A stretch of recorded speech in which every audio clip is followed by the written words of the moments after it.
Good morning. I don't know what it is about today, but people are awake this morning. I so love it. It is so good to be with you and to see you here and to hear the conversation that's happening in the foyer and upstairs at social hour, continuing and filtering down into the congregation. I am Emily Bogus. I am a member of the lead ministry team. My pronouns are she, her, and I am delighted to welcome you to Beacon Unitarian Universalist Congregation here in Summit, New Jersey, on the ancestral lands of the Lenni Lenape Native Americans. We are delighted to welcome you, especially if you are a visitor, first time, you brave folks who managed to go to a new place. How many of us this week have done something that we've never done before? Oh, and I know that we have a group of people from this congregation who are going to India for the first time tomorrow. I know, to see our partner church in India. So you'll hear a little bit more in our candle lighting, but just to say what a brave endeavor, and we welcome our visitors. If you are a visitor and would like to know more about Unitarian Universalism, about our congregation, and to know where the bathrooms are and where the coffee is, we welcome you to see one of our ushers right after the service, and they were happy to give you a tour. And also, for all of us, one of the things that we love about this place is our time where we get to know one another a little more deeply, especially over fair trade coffee and tea. And we invite you to our Beacon Cafe upstairs. I was just told by an adult that you might want to cover the food because the kids have come in like vultures. So there will be food, I promise, by the end of the service. Hope that you all have a wonderful service, and we are so glad to have you here. Welcome to Beacon.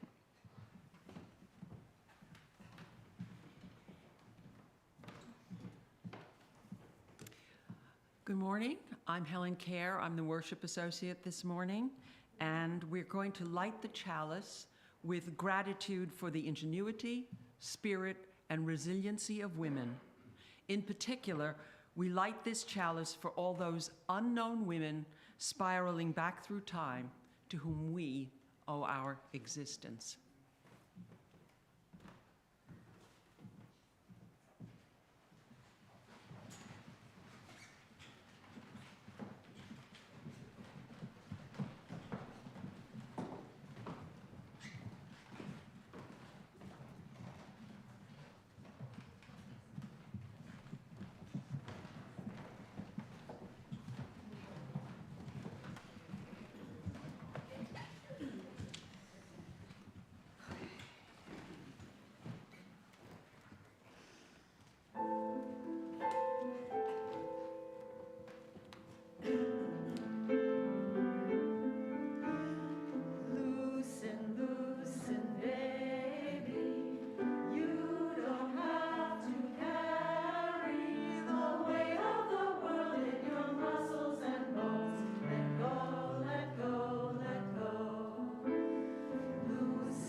let go, let go, let go, let go.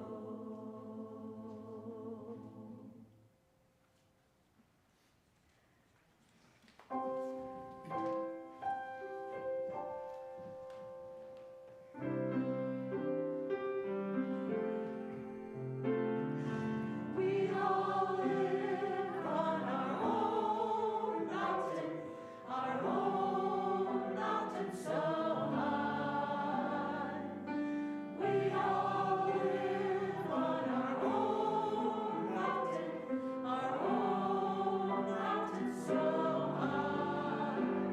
From my mountain to your mountain, my mountain so high.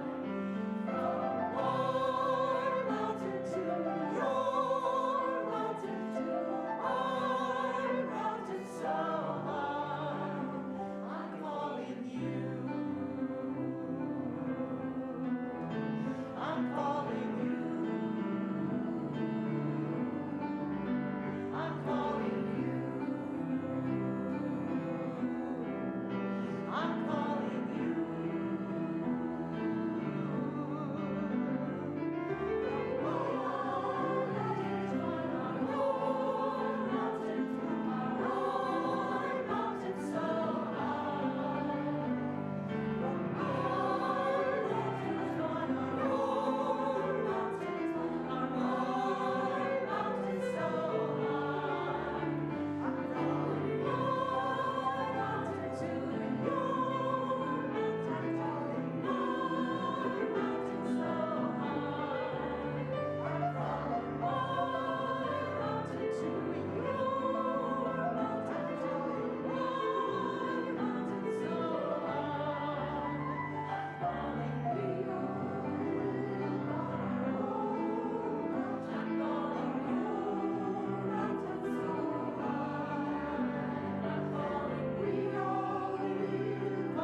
I'm calling you. I'm calling you. I'm calling you.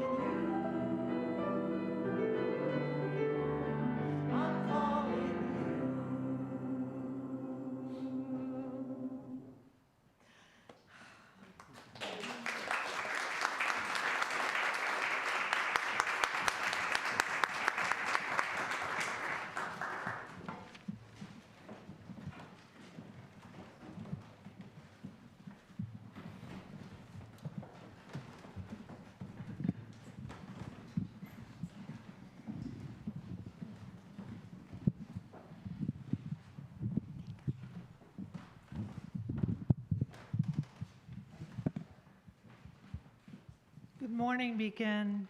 My name is Mary Lee Crawley, and my pronouns are she and her. I'm a chaplain here at Beacon, and chaplains extend the spiritual care of our community. And one ritual of this spiritual care is our candle lighting.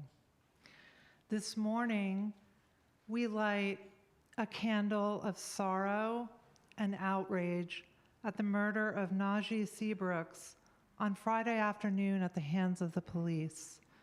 Najee was a member of the Patterson Healing Collective, a violence intervention program in Patterson, New Jersey. That he would die at the hands of police is as horrific and enraging as the members of his team were not permitted to even attempt to speak with him. We mourn a beloved mentor, community advocate, father, son, and friend. We light a candle of connection for all those who are aging at home and feeling the aches of isolation. A candle of healing and repair for all of us who feel the hurt of harsh words and poor decisions. A candle of gratitude for home and warmth and nights where we are cozy when the wind howls. a candle of joy in honor of Women's History Month and all the mothers and daughters and aunts and sisters who have widened the circle and elevated the feminine voice. A candle of celebration for the birthday of Griffin, and a candle of gratitude and safe travels for the Beacon group going to India tomorrow to be with our partner church. So typically we would all come forward and light candles now, but we have a plan B, so just sit tight and there will be a plan B.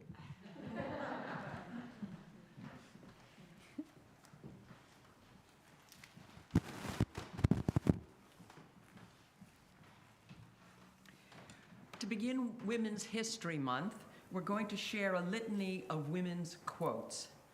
And after each one, I invite all of those who are willing and eager to join us in the response, "Come near, wisdom," as we take in their words and embrace them in our midst. And the first one comes from Hildegard von Bingen. "Dare to declare who you are.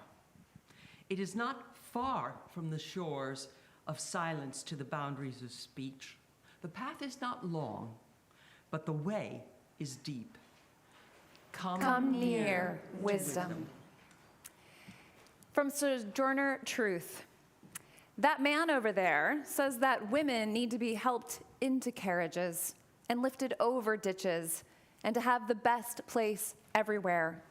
Nobody ever helps me into carriages or over mud puddles or gives me any best place.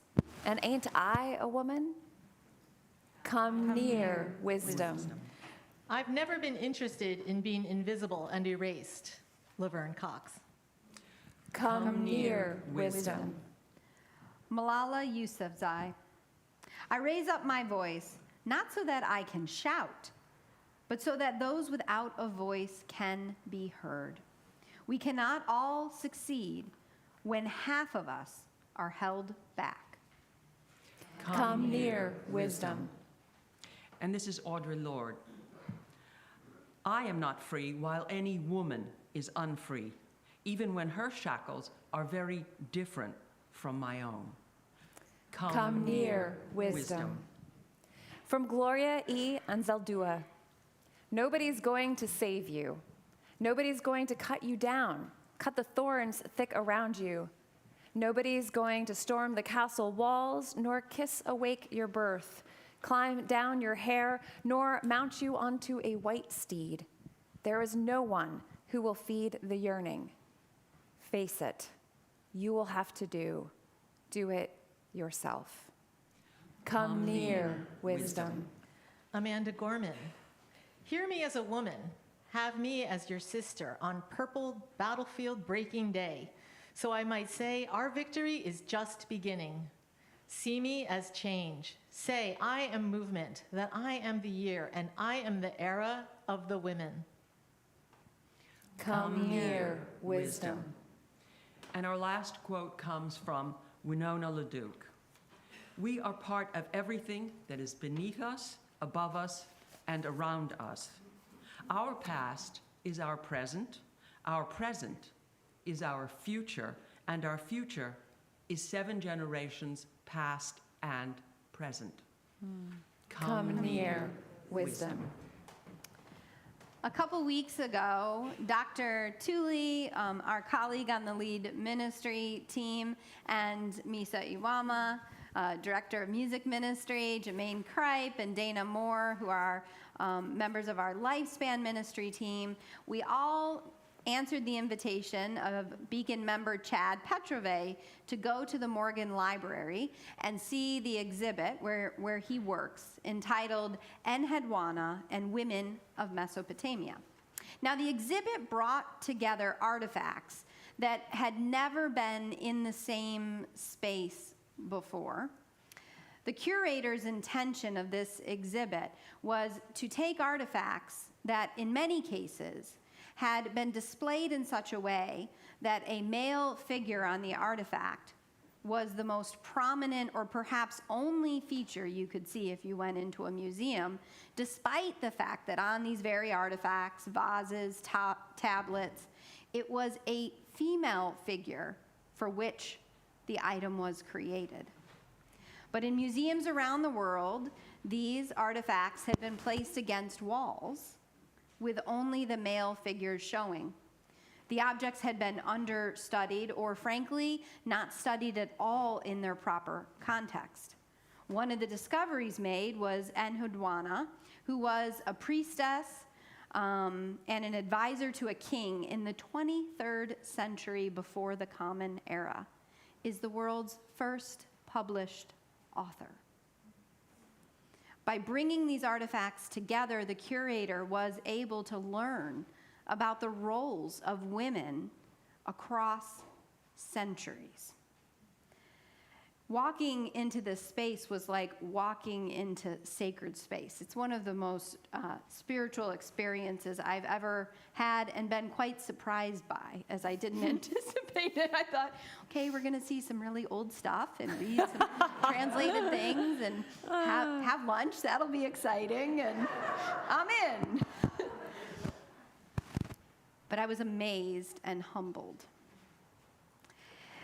One of the stories in Enheduanna's writings that she details is her experience as the priestess in one of the most powerful temples in her time, where she really led all of the worship to Nana, the moon god.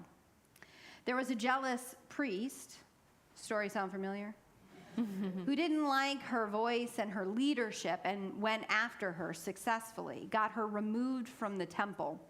Priests in that time were known for their powers and which gods that they led the cult of worship around by scrolls that they wore around their neck. You can imagine very small, round clay objects that they would use to stamp maybe a tablet or even to imprint on a vase or sacred object to indicate their authority and role in the place of ritual. When Enheduanna was pushed out of the temple by this priest, all of her seals were taken off her neck. Distraught, she details of a dark night of the soul, if you will, where she prayed to the god Nana, the moon god, to intercede on her behalf, and she says that he was absolutely silent. And that is when she describes her decision to begin to pray to Inanna, who is the daughter of the moon god. Inanna is the goddess of sexual power, of warfare, and of procreation. You do not mess with this goddess. Enheduanna describes the experience of praying to Inanna and receiving immediately the message that she ought to go back to the temple and reclaim her space. And that is what she did. She became a prolific writer of poetry, writing the first autobiography as well, and now we know, the first published author. We are inviting you now into a ritual that evokes some of what Enheduanna experienced all those centuries ago when she took back her seals. Over to my left here, and there's a station in the back of the sanctuary, as well as 2 stations when you go outside of our balcony. There are candles on the table for you to light candles if you'd like to light candles today. And there are cards with the quotes from the litany that you heard, as well as a quote from Enheduanna. And we invite you to take one of those cards, whichever card speaks to you, and to choose a stamp. There are all kinds of stamps and different colors stamp pads, and our chaplain and our worship leaders will help guide you in this. Choose a card that has significance for you, and choose a stamp or an image that has significance and stamp the card. We invite you into this ritual of meditation, inviting you to consider, where are you called to reclaim your space in the temple? What wisdom can come near and speak to your mind and your heart and your soul now. And for those joining us virtually, have no fear. For Nicole Jacobson, our ministerial intern, will be placing all the quotes in the chat, and we invite you to choose a quote and perhaps to draw an image or to copy paste it on your computer or device and save it. Save it to go back to over the days and weeks to come. We share now in our ritual of reclaiming the temple.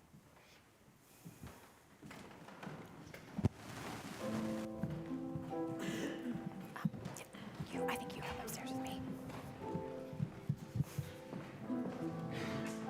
Thank you, Meg. Hello.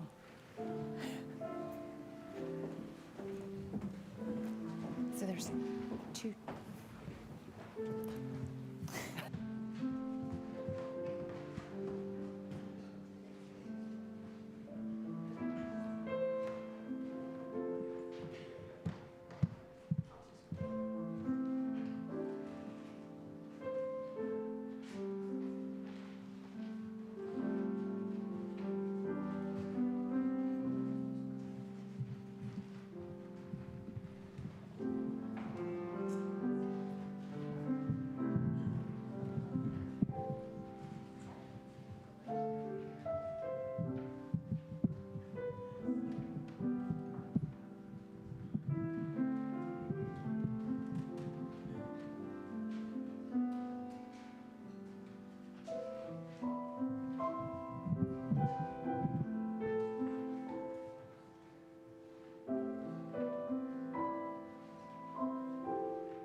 All the music that we're singing today as a congregation is on your handout. And the first thing we'll be doing now is Spirit of Life.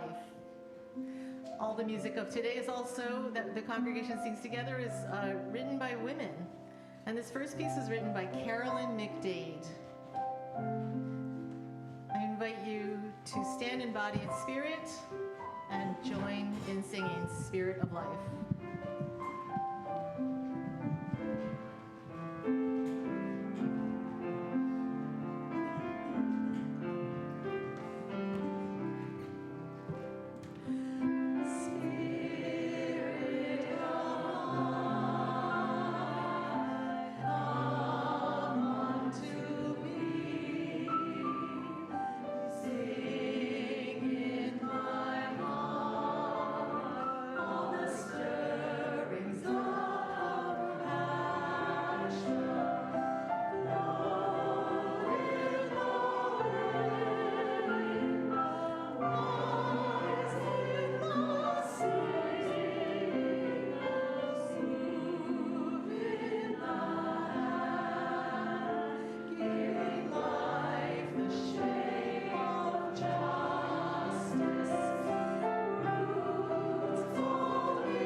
Good morning. Good morning. It's nice to be up here. A little bit closer. Yeah, eat it, I know. My name is Nicole Maselli. I wanted to speak briefly about the upcoming Spring Forward. It's on Saturday, March 11th, and if you're new to Beacon, or maybe you missed the name change last year, Spring Forward is the reimagining of the long-standing tradition of the services auction. At its core, Spring Forward is a fundraiser. The goal is to raise money to support Beacon and our mission through the auction of donated goods, services, events. In past years, I've taken home a well-aged bottle of Dom Perignon, delicious jams, and a Broadway sing-along get-together, among other things. The less tangible take-home, though, is how the event itself provides a different kind of experience with community than a normal Sunday service. So I've been a member of this congregation for over 11 years now, if you can believe that. But Sunday work schedules, then the pandemic, it made it difficult to stay connected. So last winter, I finally decided that I wanted to start easing my way back in, and I started watching the live streams of the services. But when I heard the services auction was coming, I knew that was my way to okay, I'm back, I'm in. So, and of course it had been renamed Spring Forward at that time. So walking in the door, I was greeted by so many smiling faces, kind words expressing how happy they were that I was there. So no one had actually been keeping score of how long I'd been gone. They were just happy to see me. So immediately, I felt part of the community again and was reminded that sometimes you just have to show up.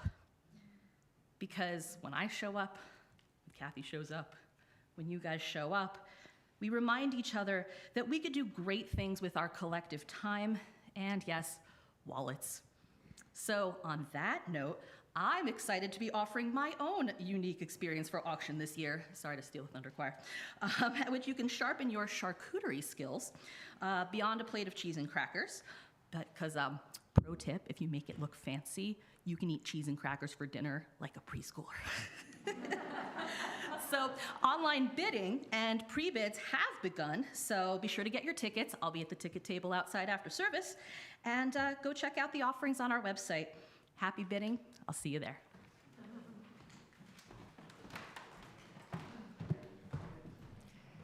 Thank you so much, Nicole. And I remember the moment when you walked through the door, and it was so good to see you again. So if there are any of you out there who may be online who have been coming back and want to make the Spring Forward event your moment to return, we will be glad to see you.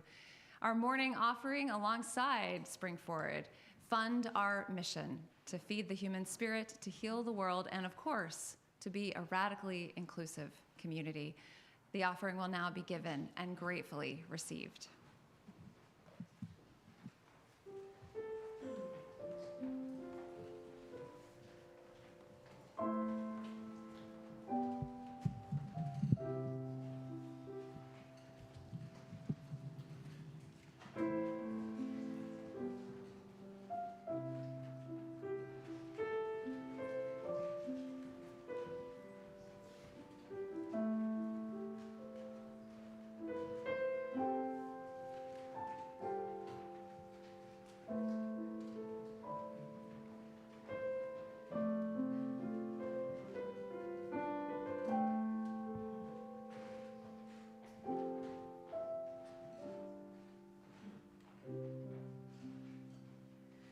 For all shall be well, and all shall be well, and no matter of things shall be well.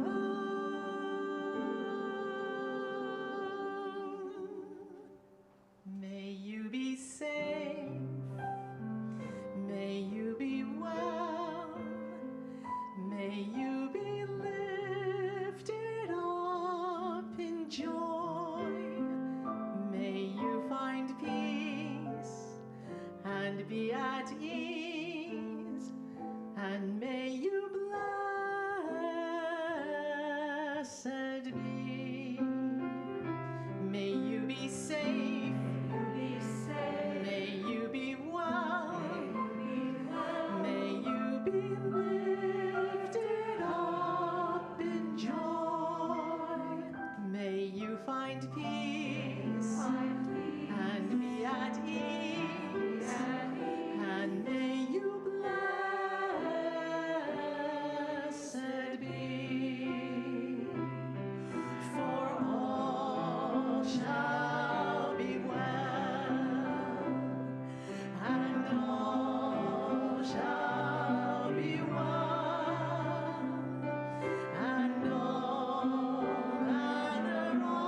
everyone to stand and join in singing We Give Thanks.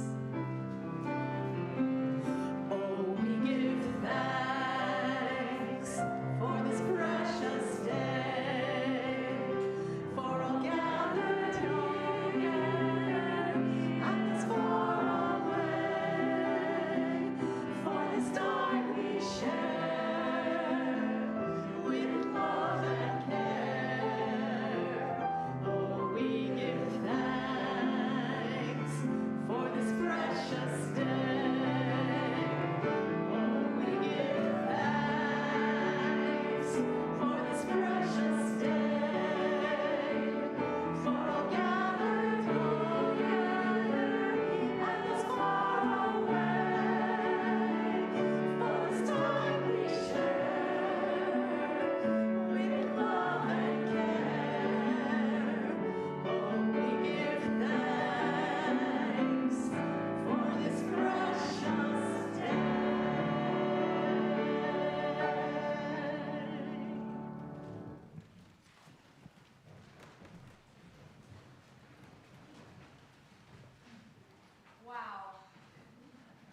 Oh, wow.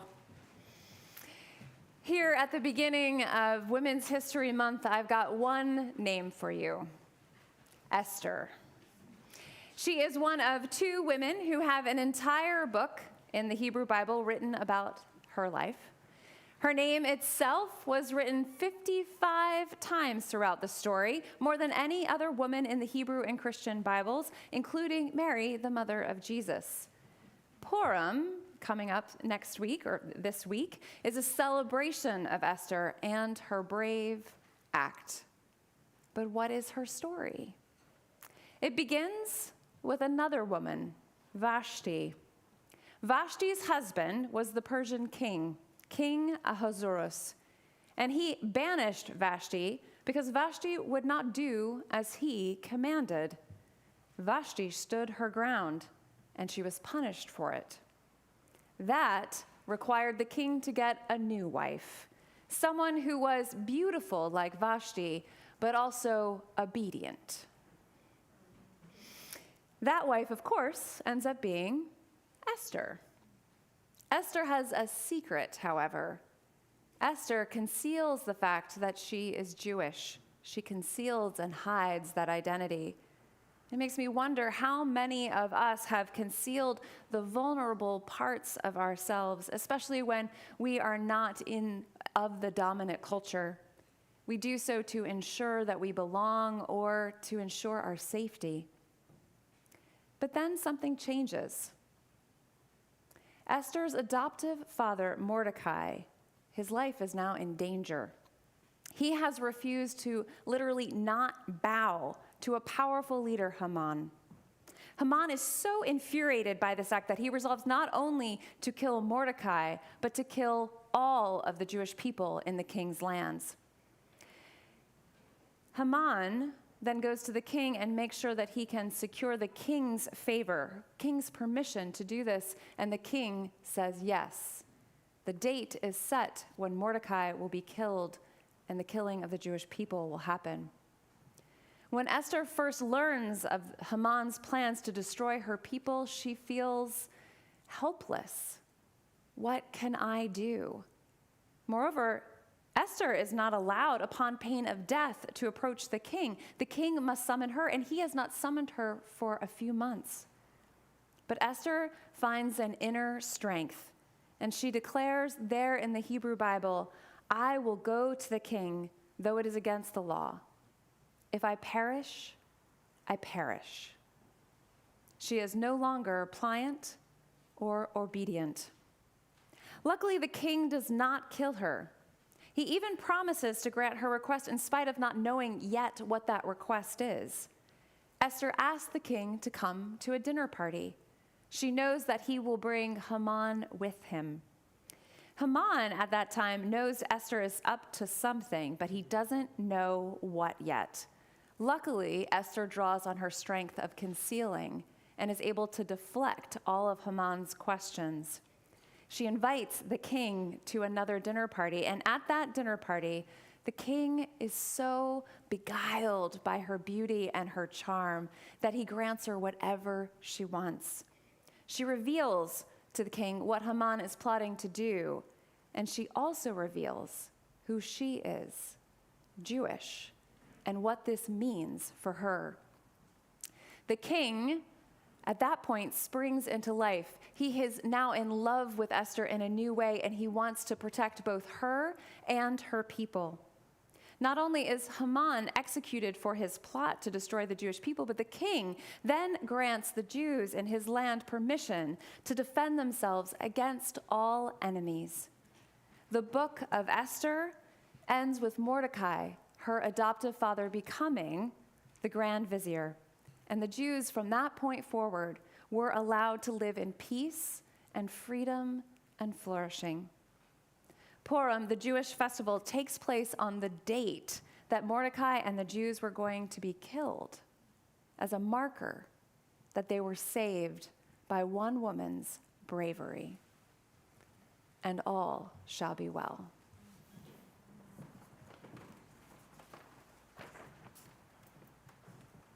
Thank you, Emily. I realize I haven't said good morning, beloved people. Good morning. I'm Reverend Robin, part of your lead ministry team. It's an honor. And what light you bring into the sanctuary, and for those joining us virtually, I can see the beams coming through the camera.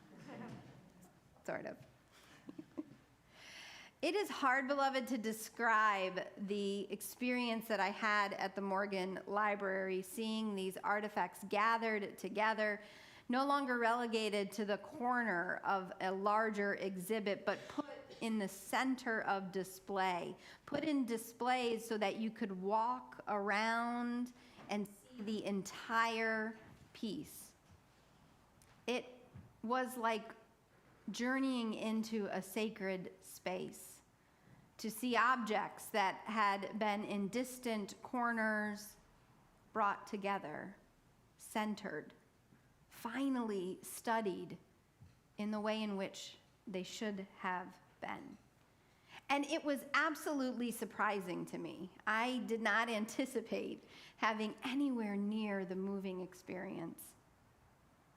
There were all sorts of images of Enheduanna. This was not an obscure single artifact, but image upon image, samples of her writing and translated. The world's first author, undiscovered for how many hundreds of years of history and curation. I imagined Enheduanna reading her stories as a priestess in that temple, leading the worship of Nana, the moon god, and then Inanna later. I imagined the courage it took her to also detail the experience she had of being pushed out of the temple and then claiming her space back. Back in seminary, I took a course with Elizabeth Schussler Fiorenza, who's a feminist biblical critic. She's one of the first feminist biblical critics. And, you know, we all had to take, at Harvard, we had to take Bible classes. I wasn't trying to just say Harvard. That was my point. I was like, oh, I just H-bombed them. I didn't mean to do that. So at any rate, we all had to. And to be honest, the group of seminarians, we were fairly progressive, and we kind of moaned and groaned about the experience. Like, we have to read the Bible. What is the Bible possibly going to tell us about anything? And there was Elizabeth Schussler Fiorenza, an unapologetic feminist who dedicated her life to studying these texts. And there we were, compelled to take some course studying this ancient text, there by force, if not by will. But Elizabeth Schussler Fiorenza taught us to read the silences. On our very first class, she said that always, Even in places where certain people were oppressed, were denied education and access, where their stories were not at all included in the text, even in those cases, their voices could be found in the silences. She said, read the text for what isn't said. Read how the silences speak. I remember in one class, several weeks into the semester, one student raised their hand and was like, I don't get it. I'm trying to read the silences, but the silences aren't speaking, Professor. And she took a pencil and threw it over our heads, and it bounced off of the back wall. Read that silence? We got the point. Even in the story of Esther, that was likely written by a man and not in Esther's voice at all, she is depicted as beguiling and seducing a king in order to save her people. We are told that she is obedient and then disobedient, albeit for a good cause.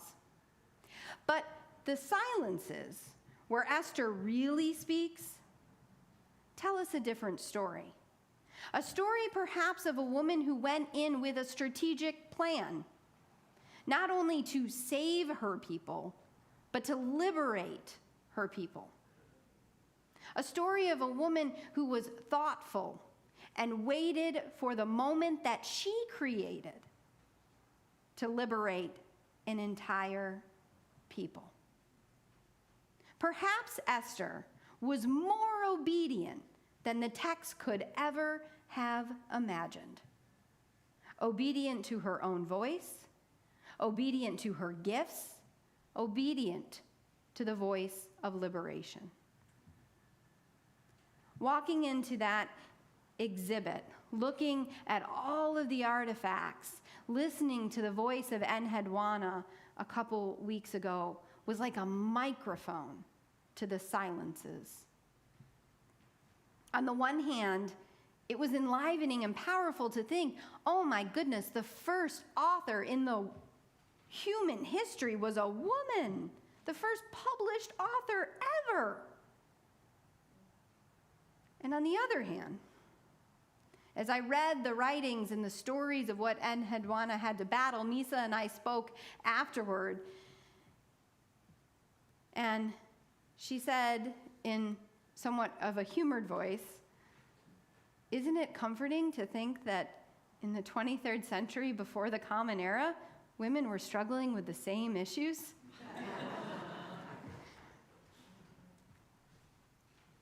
That was a wake-up call for me. Maybe part pandemic, maybe personal struggle, maybe age or political losses, but at some point in the last 3 years, I noticed that I was living smaller. Not using my voice as much, speaking smaller, dreaming smaller, behaving smaller. It wasn't all of a sudden, slowly. For many of us women who are mothers, the pandemic magnified in so many ways the experience of being made invisible.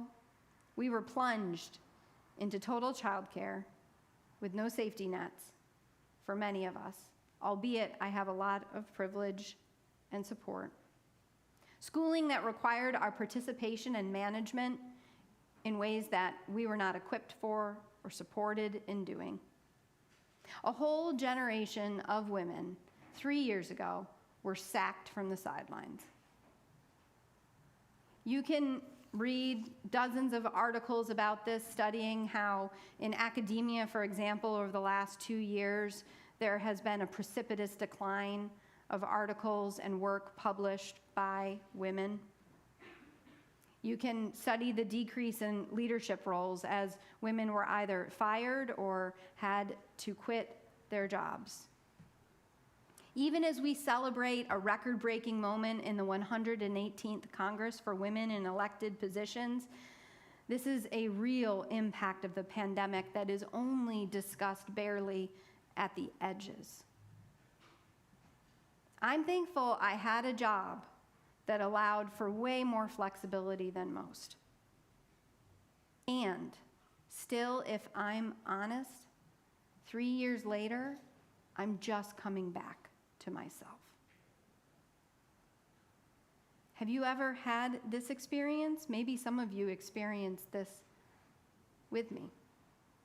You lost yourself. You got quiet. Took up less and less and less space until one day you barely recognized yourself at all. Whether you've concealed your identity or been forcibly kicked out of the temple, it's a common experience, even in this century, as a woman to be told explicitly or implicitly that you do not belong in a space, that you should be smaller, quieter, more agreeable. The list could go on, and I'm sure many in this space and listening have stories to tell in which women, female-identified queer folks are told to get out of the temple. And that could easily be a whole depressing sermon. But today I come with a different message, inspired by En Hedwana. I'm telling all of us there is not a moment to waste to reclaim our space in the temple. For each of us who has been shut out and hurt by oppression, because it hurts us all, doesn't it? Look at the ways in which patriarchy is decimating a generation of boys, of the real life-threatening impact of toxic masculinity. But I don't want to waste oxygen on the harm, because standing in that temple, reading Ed Hedwana's words, I realized we have no time. We have so little time. So I implore you, take up space. Break the silences. Listen to the goddess of sexual power and warfare, or just your own wearied hearts. Your abuela's cracked hands that held you steady, or the professor who said to you in the second day of class, would you stop apologizing for existing? Whomever loved you enough. And the truth is, in some way, if you're here right now, if you're listening to my words, there is someone who has loved you enough to say, get back in the temple. Get back in. If you've got to break a window or break down a door, if you've got to grab the seals from someone's hand to get them back around your neck, get back in the temple. In this Women's History Month, let's make history. History can be small, radiating out even beyond our understanding. I think of my grandmother. I don't think she was telling me to do this, but that's okay too. She was igniting a spark, a flame that had been handed to her that she was passing on. She was telling me in whatever ways were possible to not hold back, to love the world enough in yourself to show up with all of who you are, and to not apologize for existing. I don't know who needs to hear this today, but I know someone here and someone listening to my words on this live stream need to hear the message to reclaim your space in the temple. And I know someone here has a daughter or a son or a queer kid who is just trying to disappear and be invisible and is shrinking day by day. And someone here has the power of Inanna. Whether you know it or not, you've got a little goddess of warfare and sexual power in you. And you have the ability to reach out to that kid who is disappearing every day and to say, get back in the temple, beloved. I see you. We need you. get back. Get your seals and your stamps, your voice of liberation, your poetry and your prayers, your music and your affirmation, your protest and your prophets like Amanda Gorman. Hear me as a woman. Have me as your sister. On purple battlefield breaking day, so I might say, our victory is just beginning. See me as a change. Say I am movement, that I am the year and I am the era of the women. May it be so.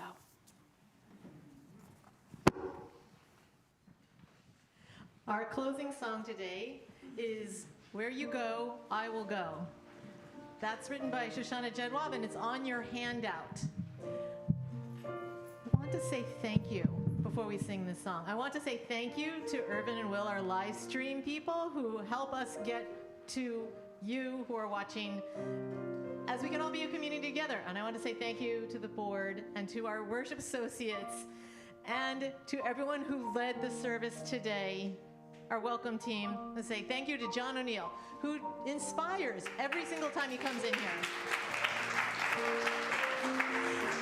And if you look on the handout where the words to Where You Go are written, on the back you'll see the names of the Beacon Choir members who are singing. And I want to say thank you so much for bringing your voice and your spirit. It just elevates us all, and it's such a wonderful experience to be here with you. We'll be continuing to sing. We'll be having a concert next week, next Sunday, for afternoon music. And for now, let's rise and sing Where You Go, I Will Go.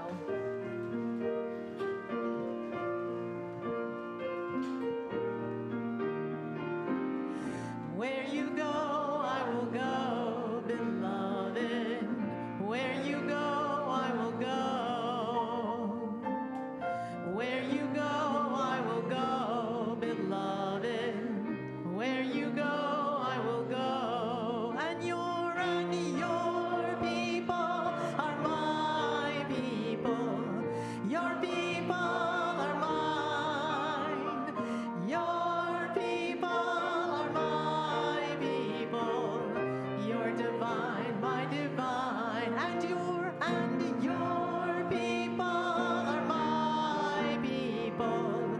Your people are mine.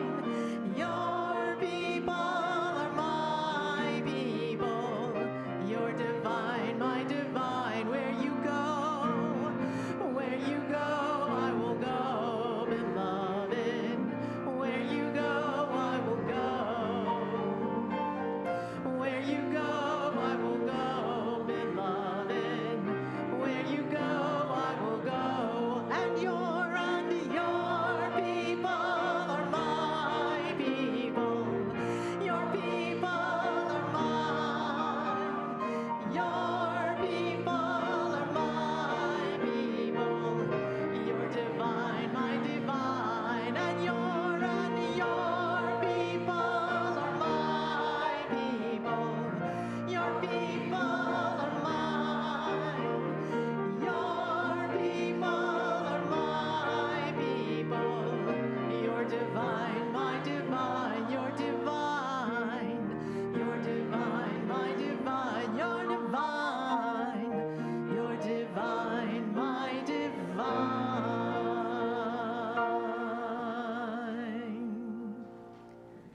I invite you to take hands, beloved, as we close with our final blessing.